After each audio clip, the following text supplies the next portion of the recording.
Well, a surprise at the state capitol today. Douglas Follette announcing his retirement today. He was first elected to that post in 1974 and was just re-elected this past November, starting his 10th consecutive term in office. The move now paves the way for someone new to take over for the politician that is the longest-serving Secretary of State in Wisconsin history. Political reporter Will Keneally has more.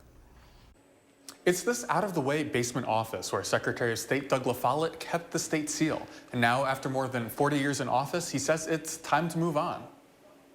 Or this meaningless office, with no disrespect intended. If you haven't heard about the Secretary of State before, don't worry. The office does not do much for the state government besides stamping the state seal on documents to make them official.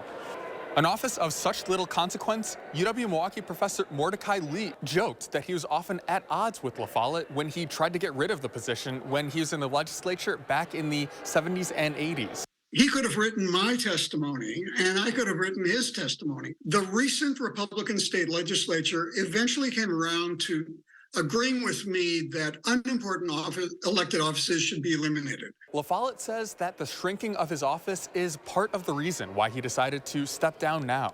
He says that he was tired of working in an understaffed office. But the woman Governor Evers selected to replace him, Sarah Godlewski, is no stranger to taking the reins of a small basement office. Before running for Senate last year, she was the state's treasurer. I think there'd be a very smooth transition, and I assume that she'll probably run to be retained in office in the next election.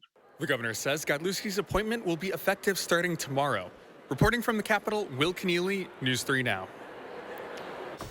Well, thank you. Godlewski will serve out the remainder of LaFollette's 4-year term, and her appointment will not have to be confirmed by the state Senate.